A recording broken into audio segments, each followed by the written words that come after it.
Okay, so welcome back to the filming. We've been off for quite some time, so it's nice to be back here with Simon and Tanya, do some filming. Some of the other guys aren't here today purely because of the subject matter that we're going to be talking about, so welcome back.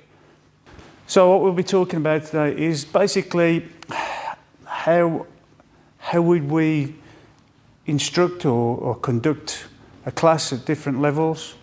So the first thing I'd like to talk about is basically before you enter the dojo and when you enter the dojo, basic dojo etiquette, which sadly I've been to some clubs and that doesn't exist. And I think it's a principle that needs to be adhered to because as soon as you come into that dojo, you should have respect for yourself, respect for others, and be polite and be expected to be treated how you would want to be treated and how you would treat other people. So we'll take, for instance, an evening when you're coming along to train in the dojo. So when you enter the dojo, you make sure you have no external shoes on. Make sure that you are clean, feet are clean, hands are clean. After all, some of the techniques are tactile and you have to touch each other. So having dirty hands or dirty feet, dirty gi, so make sure you're as clean as possible because you would expect that. You would expect to be clean for the dojo and expect others to be clean in the dojo. After all, we don't wear any shoes and socks. Please ensure that your fingernails are cut, toenails are cut.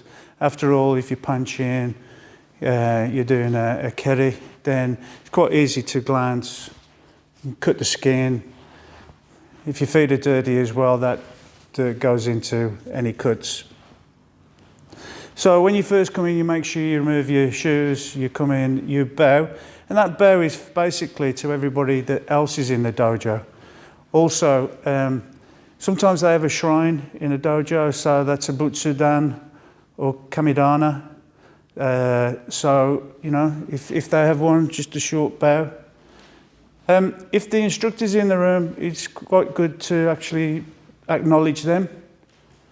Yeah, if you have some ailment, like, I don't know, damaged wrist or your foot's damaged, make sure you go and talk to them then, let them know.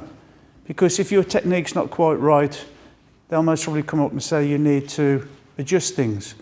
But if they don't know you've got an injury, then, yeah, it's common sense. Go up there.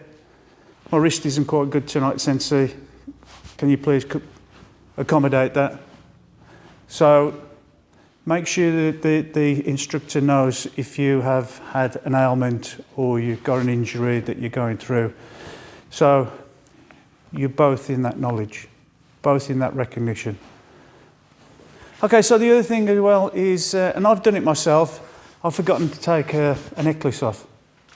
So make sure you have no jewellery. Yeah, a necklace, earrings, rings, bracelets. You know, it's all too easy just to forget those items. And then it's not only you that can get injured, it can be your partner that can get injured. So make sure you've removed all sorts of jewellery from you. Okay, so one of the first things you learn is to kneel, right? I think I've got arthritis in my left knee because it's been taking a long time to heal, but at certain ages you have damages, you have arthritis setting in, fingers.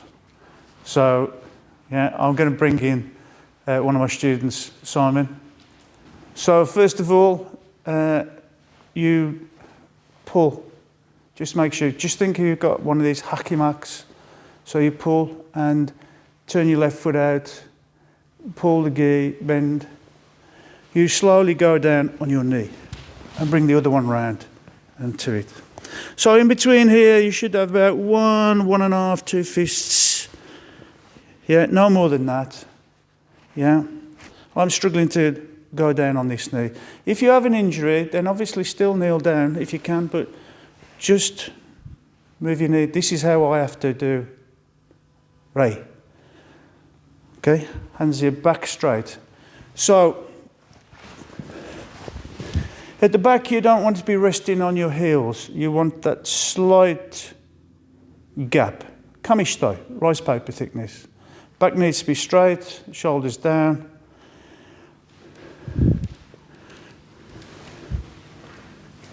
Feet out, not here. Sit back. Okay, when you do the bow, you slide your hands forward, keep looking forward and back. You keep looking forward, you don't look at the floor. The floor won't hit you, your opponent will, so keep looking forward.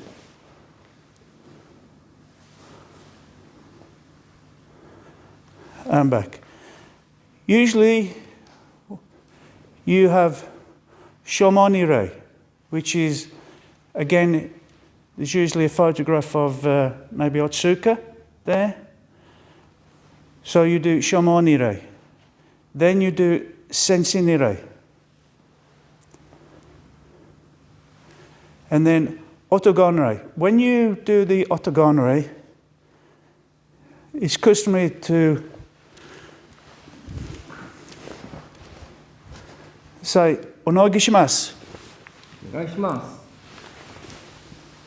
Which means, give me a good lesson. When you come up, make sure you're trying to lift the knee, not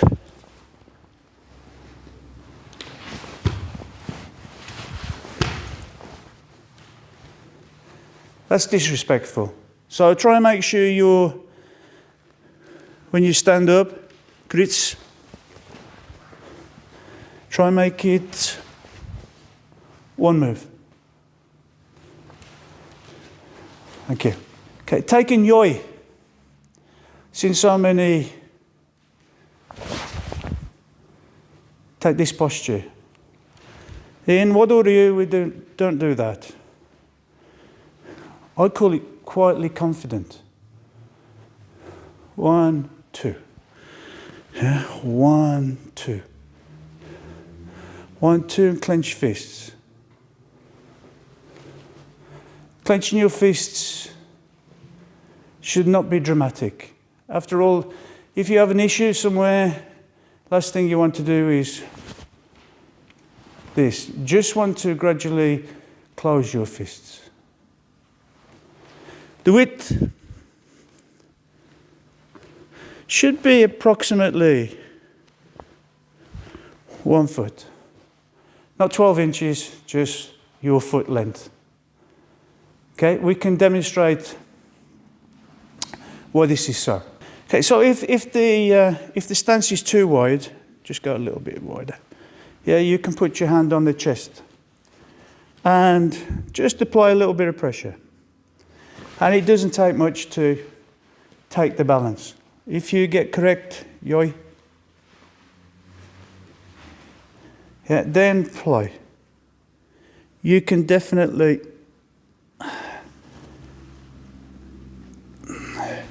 there's a totally difference. If it's too wide again, play, balance is lost.